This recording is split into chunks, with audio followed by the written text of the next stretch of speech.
Talk here. I want to go over.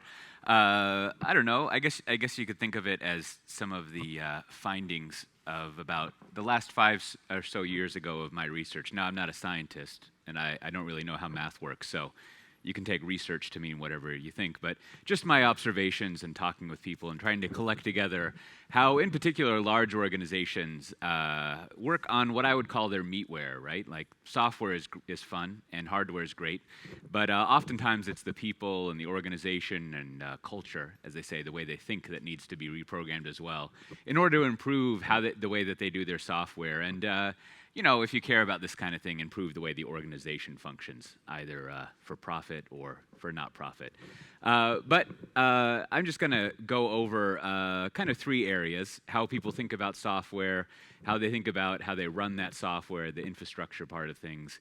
And I think one of the most important parts, especially for large organizations, how people who are managing the organization, the programmers of the organization, if you will, how they change and think about what they're doing to, again, overall improve the way that organization does software. But first, just very briefly, this is the company I work for, Pivotal. We do all sorts of exciting things if you're into writing software and running it. I don't want to waste too much time, but you should come check us out. We got some nice offices, lots of organic food you can take for free if you get in there, stuff like that. So I'll move on. I was an analyst for many years, so if I don't have a few charts, I get very nervous. So if you'll pardon me some charting here. But I think it kind of establishes a baseline for how, why you would care about changing and thinking about things. And this is, you're probably familiar with the Standish Group, the most pessimistic people in our industry, who take lots of joy, and I don't know if they take joy, but they do it anyways, in sort of charting out how terrible we are at software. And I put together this chart over 25 years or so, and I don't think it's consecutive, of basically like the surveys they've had of the success to fail to challenged, which I don't know if you've ever been in a review of why you haven't shipped yet. There's no such thing as challenged. There's either shipped or failed.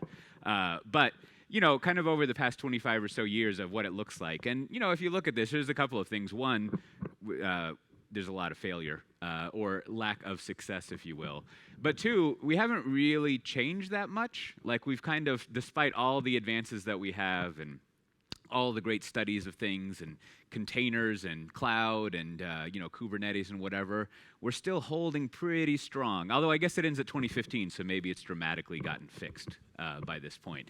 But we're maintaining pretty strong at pretty much the same level of success rate. Now, to be a little more optimistic, I kind of encountered this idea first in Mark Schwartz's most recent book. If you like books, that's a fun one to read.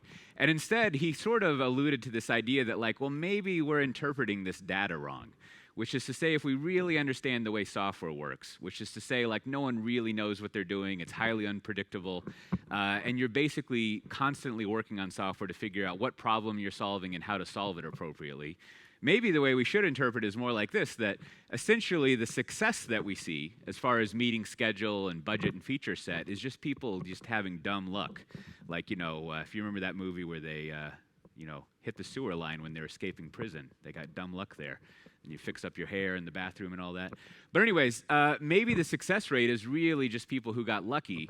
And the failure rate is they've encountered the true nature of software, like how software actually functions, which I think is slightly more optimistic, and it certainly matches my experience with software. That if you think you're going to control the old iron triangle of, it varies depending on when you hear it. Sometimes it's quality, sometimes it's feature completeness, but budget and schedule that you planned for. If you're sort of thinking that in the course of even 6 months or 12 months, you're going to deliver something that it could be considered a success as you conceptualized it, you're probably going to be in this lovely green section where you encounter the true nature of software, otherwise known as failure. So I'm always interested in how people, once they think about this new way of software, what practices they put in place to make sure that they achieve something good, right? Achieve what they want. And I think it's a very kind of engineering mindset, right? I remember that there's an image of your challenge is to balance two forks on a pint glass. And one of them is like science, where they're perfectly balancing, and there was a lot of work behind it. And then the engineering one is someone just duct taped two forks to the pint glass, which I think is, that's a very disciplined way of going about figuring out how to solve something.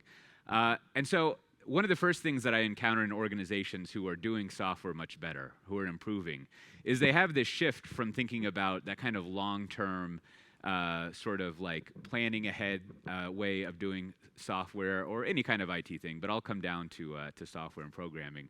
They don't think about so much as delivering a project where you specify these things up front and you have a what feels like a strong notion of what you should be doing there, and you plan out how you're going to deploy it and test it, and you have lots of exciting meetings with people like enterprise architects and compliance people, and there's no end of meetings with people whose name starts with P, and then like there's other letters that follow it. And you know, I used to work at a company like this that kind of put out front this idea of IT service management, or ITIL, or planning things out. But generally over time, if you remember our friends from Standish, right, like you don't really get the success rate with that much upfront planning and that much sort of specificity, if that's a word. And instead what I see is more people who move to this more, I guess you could call it, I think of it as a small batch sort of process, where they sort of understand that true nature of software. And the way they think about it is, so what we need to do is have a process in place that allows us to explore the unknown and kind of validate things we think we should be doing. Now, it's always nice. I live over in Amsterdam now, so whenever I mention the scientific method, unlike back in the States, people generally know what that is, so I don't have to go over it. But essentially, this is an application of the scientific method to design, to software, right? And that is, you come up with a theory of what it is you should be doing, you figure out a way to test it, and in software, we write code. I suppose you could be overly clever and say, we could test a theory by deploying nothing, which sounds like fun. But you know, generally, if you get paid to write code, you should eventually write some code at some point if you enjoy being employed. And, you know, this Apple stuff, very expensive. So, you know, you write some code and you experiment by putting it in front of users, and you observe a part that's often forgotten if it's solved their problem. And then you go through that cycle depending on if it's worked or not. And if you can get this down to about every week or so, or multiple times a week, just think about the huge amount of feedback you can get to really narrowing down to what problem you're solving and if you're solving it in the right way. And I'll give you just one brief example so I can embarrass myself trying to pronounce French, which in this room is probably not too bad. But this is an example from Orange, and this is, you know, they had an idea that many people have, many organizations have, where no one likes using the phone to call us up and troubleshoot things or look up bills. We don't like it when people call us. It's very expensive. It has bad customer service. So they started working on a piece of software that was an app for people to do all their interaction that they needed. And this is for a small business. And so instead of specifying out over the course of a year what they were going to deliver, having that big, gigantic, long cycle, and then encountering the true nature of software, they got in more of a small batch process where they were iterating through things and exploring the best way to design and code something. And what they found in the small business area, they found two key things. One, there was basically only two things that small business owners wanted. Or to put it another way, two things that if they could find quickly, they would not pick up the phone and call. And that was, they wanted to know the last 2 months of what their bills were, to know how much they needed to pay this month and if they paid the other month. And if you think about a small business, right, like they don't have a lot of extra cash going on. And the more that they can predict their costs each month, the more they can probably plan for and not be in the red that month when they're doing things. So knowing if they paid a bill off on time and knowing what they've done is a key to how they organize and run their business. And then second, if they have employees and they've given phones out, they want to start to know when they're going to owe an unexpected amount of money because of overages in using their data and their, you know, minutes if people actually call anyone anymore. But you know, if you think about this scenario, so Orange found this out very rapidly by going through that small batch loop, right? Instead of specifying what it should look up front. I mean, I remember when I've worked on stuff like this, basically you have that like a tree menu, right? Like all the various functionalities you can have, and you can go in and select the ones that you want to get to. But in a scenario like that, people often get confused and just do the easier thing of calling someone on the phone. But you get that process in place to discover the design of the software instead. And as they did, you can meet your, now pardon the phrase here, your business objectives. And you can have a higher chance of success, no matter what you originally planned to do, if you actually address the problem of, we would like people not to call us and have them have a better experience. But it's only by having that iterative process in place that you discover this sort of thing if you can deploy frequently. So It's a very simple example, but again, it applies to many areas where you're, as they say, digitizing some process. And you can imagine over time how you're constantly improving the software and the match to what users want. So how do you get to this point? Like, how have I observed organizations getting to the point where they can actually not only deploy their software every week, but find the time to to code up that software, find the time to design that software, and then also on a weekly basis find the time to just kind of like sit around and think about what should be in the software, right? Like, I just listed off a lot of activities, a lot of sticky notes and whiteboards, and you also got to go to lunch and have coffee. Occasionally you want to use the toilet. You know, there's all sorts of stuff going on. So you need as much time during that weekly cycle as possible to focus on product.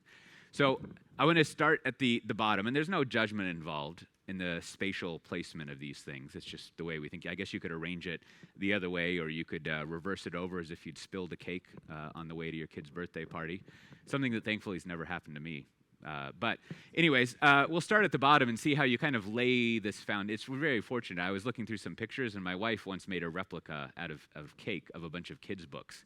And boy, that would have been terrible to drop. But we'll start at the infrastructure layer and see how the sort of the operations side of the house, or the layer of the house, ensures that there's a good foundation for running things. And then go up to the developer layer and then the management. And then that'll kind of give us an idea of how these monolithic organizations that are used to another way transform themselves, how they get reprogrammed. So if you look at if I look at, I assume if you do this, you might have the same conclusions. But this is from a great report from UC Berkeley about serverless from February. And boy, I guess as you would expect from Berkeley people, they're very feisty. There's a fun tone in this paper if you're into that sort of thing. It is in PDF, so if you can't handle that, you got to convert it somehow. But this raises a good point that even back when I programmed and when I talk with people nowadays, they encounter is like, you know, as any developer will tell you, I could do that in a couple of hours, right? Like doing the actual coding to change the UI around and do things is usually relatively easy. But there tends to be all this other code around it. You know, you got to figure out how to package up and deploy the line of code that you have, get it through your pipeline, and you got to figure out how to set up whatever you're doing in production. You know, all the DevOps stuff of being a full stack engineer or whatever. And, you know, less snarkily, even if you do have sort of standards for how things are set up and the kind of management and monitoring software that you have to add in, there's a lot of handcrafting that isn't the actual code, the actual things that move pixels around the screen that you have to handle each time.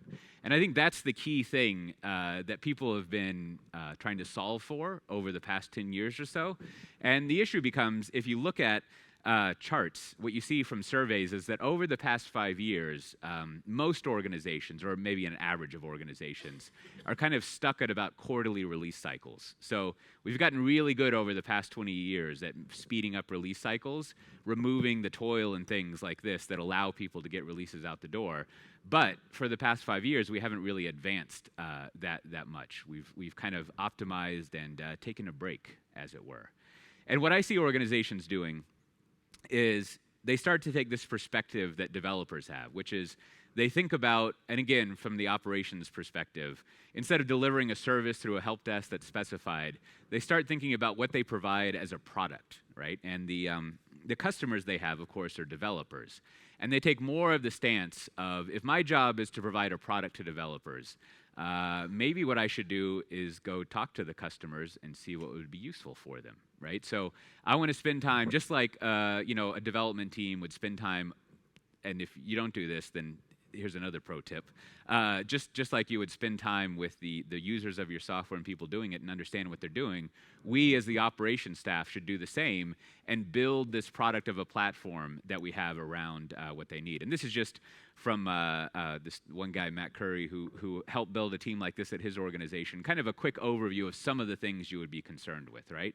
And what you kind of notice with this, especially if you've done software before, is like, I guess you could call it speed. And it's not like gratuitous speed. It's just the ability to do things rapidly enough to get that feedback cycle, right? Like, I mean, if your compiler took like 6 hours to compile your code, you probably would program much differently. And similarly, if you think about that small batch loop, if you can't get your software out frequently, it's going to change the way that you're doing your code, and you're not going to have that feedback cycle to check on things. So just the rapidity that you can have and the speed becomes very important. And that is kind of the focus of what platform people who are treating it like this, how they're trying to solve that problem and get us past quarterly release cycles. So in building out, so I talk with platform teams like this quite a bit, and this is a good example of kind of the first way they think about approaching that, kind of the strategy of how they choose what to do, right? So again, instead of think about the older model of like specifying we need this capacity and these services and at this price point and like this scale and kind of like building out to spec versus building out to the need of the developers using it. And this is an analysis from a bank in the Netherlands, Rabobank, or as we like to say, Rabo, just to be cool, shorten things.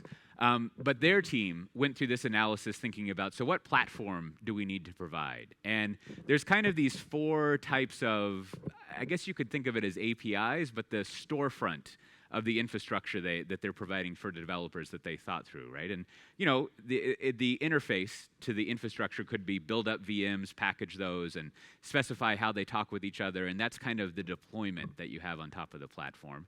And then, of course, you can do containers, which have a similar way of kind of packaging things up and specifying how they fit together, how they're properly orchestrated, the policy that they follow. And then you have a layer that's more of a platform as a service thing that essentially takes care of a lot of that specifying how things are packaging and doing all of that for you. And they have they decided to use Cloud Foundry here. You can see a fun little logo there. And then even above that, you have something that sounds even more awesome, which is serverless or functions or something, which from what I've read, I've never done any serverless coding, but basically you just write one line of code and then you've solved your problem, I think is how that works. But the point is, of each of these steps, there's less and less of that kind of non-coding configuration that you need to do, right? That's the point of each level in here, is that we want the developers, or I should say the developers want to focus on actually moving pixels on the screen, not just configuring things in YAML programming. And I mean, if you do want to build platforms and do infrastructure, we have a great referral program at Pivotal. If you stay 90 days, I get a chunk of money. So at day 91, I don't care what you do. You can do whatever you like. But if you like building platforms instead of moving pixels on the screen, if you like moving pixels on a terminal window, there's options for that as well. But anyways, what Rabo found when they did this analysis and actually worked with teams of developers, right? So they went through a process of actually building real applications, proof of concepting each of these platform layers. And they found, and this is good Dutch precision. I mean, you have to remember about the Dutch. Basically, they fight the sea every day, so they have to be very precise in how they do things.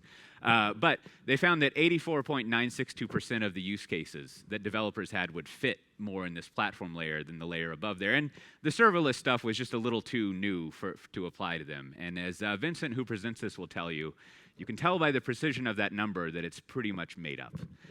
Now, it's the majority of the cases. I mean, it's probably more like 84.9% rather than 6.2. But this kind of analysis, whatever the case may be, it's handy for you if you're setting up this infrastructure to really think about from a platform as a product level, like what do my customers, my developers need, and how can I provide that to them? And how can I work with them in the same way that the developers would go through this small batch process to think about what's the best thing to provide to them and what features can I be adding in, rather than just sort of handing them over like, you know, here's your infrastructure, good luck with that. I got to go have a smoke break.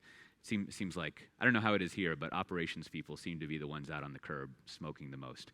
Probably the stress of their job that drives them to do that, which we should work on that.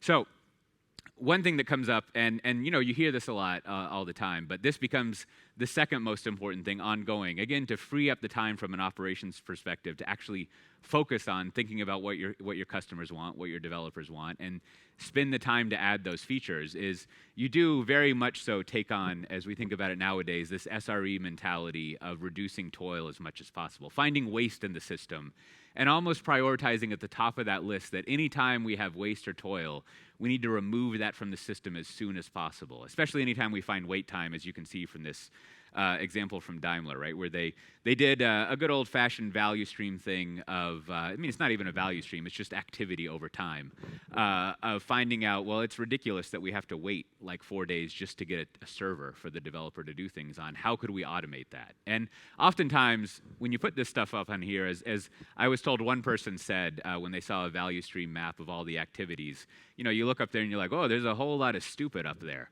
Right? And so you want to identify that waste and as a team automate and remove as much of that as possible ongoing, because otherwise you're not going to have time to do that kind of product management and really deliver that platform to developers that's going to allow them to do their software more better, as we used to say. So next, let's look at the actual development product team layer. This is like what most people spend their time on. I guess a lot of people talk about operations stuff nowadays, but most people think of software as this. And the first thing, you know, just to emphasize a point that I think that we all know, is that the teams tend to self-organize. They don't self-organize. Someone has to do it. But they end up being set up in autonomous teams that are, again, just like with the operations thing, organized and focused on who their customers, their end users are, right? And I like to use banking as an example of this because typically, unless you bank at the global mattress bank, you kind of understand the domains there. And so this is kind of just a simplistic way of putting it, but you tend to have these teams of people, product managers and designers and developers and whoever else, fully dedicated to these things, thinking them as products, not just projects that they're delivering on, right? And this is how we work in the software vendor world, and it's increasingly the way other organizations are actually having their software work well and be valuable and vital to the way they run their business. So when we have these teams organized in this way, rather than kind of strafed out in silos, then you know, I think it's worth looking inside the teams and seeing what they do. And a fair amount of it is just making sure that common sense is followed, right? And I like to go over this because, you know, it's easy to assume. We've got these teams of developers. They're very happy with each other. Things are great. And they must be following all the best practices out there, right? Like, I mean, they tell me that they've got a Scrum Master going on and they're doing Agile. But when you sort of investigate it, and anecdotally, you probably encounter this, or not. Maybe it's only your friends, and so when they're upset, you can go talk with them, and your organizations are fantastic. I'm sure they are. They wouldn't have let you come to this otherwise, I'm sure. But if you look at surveys, what you see is that the following, people don't necessarily follow agile practices as much as you might guess, right? I mean, unit testing is easy. We all know how to right-click on a mouse, so that works out well. But, you know, as you go down the list, it starts to drop off pretty quickly that people aren't following many of the best practices that exist. And this is, you know, if you calculate when the book Extreme Programming came out and, you know, the C2 Wiki and things like that, like we've had about a quarter of a century to sort out that, like, this stuff actually works. But even nowadays, people don't follow these practices. So that's the first thing I would look at, is to make sure that you're following what those practices actually are, and go into the teams and ensure that they have the context set up to do them rather than just assuming that they're doing them well. So the next, this is generally the sort of roles that I tend to see on teams and organizations that I've worked with. And that is, of course, you have engineers, right? Like, if engineers are smart, they'll never write the code to replace them. Just generally, it's a bad idea to automate yourself. So, you know, they do what you would expect. And there's also designers, a very rare skill in most organizations, who don't not only tell you if you should have drop shadows and which font you should be using this year, but more of what they do is pay attention to what you would call the user interaction, who the people are, what their issues are, how they're using the software, and they really do, true to their name, design the software. And then finally, another role that's often hard to find is the product manager, the one who sort of owns the product, that has sort of responsibility for, is this a useful product? Are we doing the right thing? Are we arranging what we're working on such that we actually accomplish something useful, versus just like, someone told us to take this paper form and make a digital version of it. Now we're done, right? Like, instead, they're responsible for sort of being, you could think of them as the CEO or whatever, the business owner of this thing. So generally, on those teams that I was going over, if you're not a global mattress banker, or bank customer, I should say, these are the general roles that you see on those teams. And they tend to be, you know, anywhere from like 4 to 12 people who are on those teams. So putting the teams in that kind of formation becomes quite important, and also making sure they're following those practices. So now let's look a little bit about the role of management. I think one of the sort of lesser covered things out there that becomes very important, especially for the size of the organization. Now, this is from, there's some great presentations from people who no longer work at Spotify about Spotify. So they're kind of like, they talk differently. Not in like a bad way, but people have, I don't know, different ways of doing things. And this is a great talk down here. I know you can't click on it now. But it kind of goes over how, as Spotify went through this huge amount of growth, there's this constant attention of how do we scale this culture and these practices up, right? And going from that number of developers to 1,600 is kind of astounding. But in large organizations, the problem is even more difficult, right? So this is J.P. Morgan Chase, and I don't know, they've got about 18,000 developers globally, right? So figuring out how to reprogram that, how to transform that becomes its own issue. And again, I like to think of the management layer as the ones who are responsible for that, right? They have domain over that product that they're working on. So I want to go over just a couple of things, and then I'll give you some references to other stuff to read in more detail. But the first thing, just to make what usually is a ridiculous thing, even for me, with people, one of the most powerful things, and I shouldn't say powerful, but useful things that management can do is kind of tell you why you're doing something, right? And in management parlance, that's called vision, which probably makes you immediately not want to listen, but just give me a few seconds, and I'll tell you a good example of vision, right? It's something that allows you to, as you're making your decisions day to day, think about, like, what should I be doing? Like, what is the intent of this? And this is a good one from DBS, bank in Singapore. And if you read through this, it's not exactly what you would expect a bank to think, but it fits to it pretty well, right? Like, it's essentially, we want people to not have to use the parlance of our times, we want to make banking boring, right? We don't want people to mess with that. And it's true, right? Like, after this, I'm probably going to go across the street and have an expensive steak, but I'm not going to, like, log into my banking account and just hang with it and see what's been going on in my banking world, right? Like, I'm not really interested in that so much. So figuring out how you can specify why you're doing the software and what you're going for becomes incredibly important.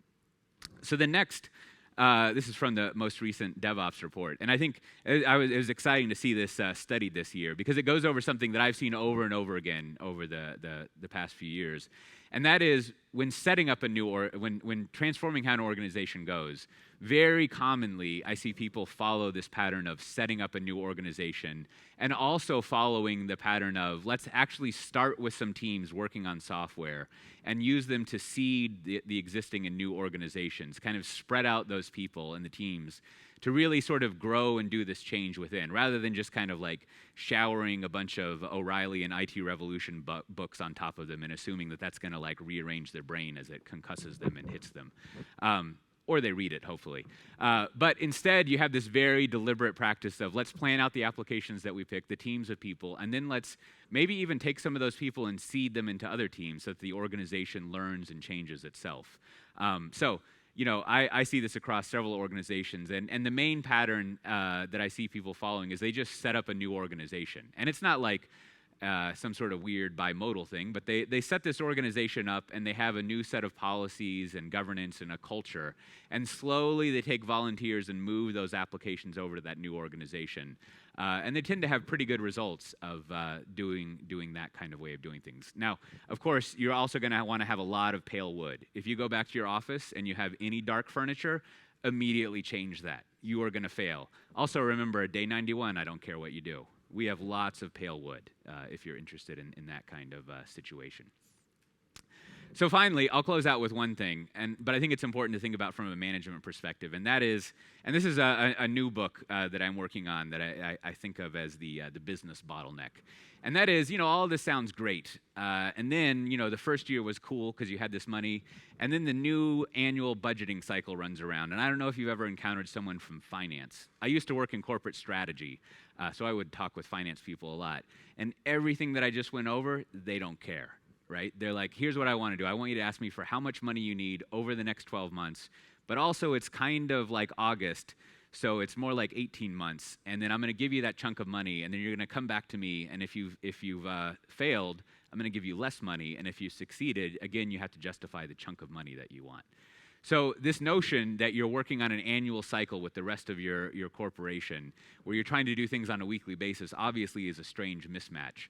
So it's not, I don't quite we don't quite know as an industry how to solve that issue, but I've seen examples of many organizations, very large organizations, who are able to introduce a 90-day cycle at least, right? And the treat that they give to finance is that in this 90 days, instead of just throwing money every 12 months and seeing if that works out, you have a 90-day cycle to better control the risk of your investing, right? You can always pull out and do things differently. So, again, that's why management needs to work on reprogramming the organization and do quite a bit of work. So there's much more detail. If you're interested in getting a copy of this book, you can read it if you're into that kind of thing. And I just posted a link, not now as I was talking, but if you go to my Twitter account, just COTE, because that's my name, there's a link to these slides, and you'll be able to click on those things. And I'll probably be around a little bit before that expensive steak. And thanks for having me.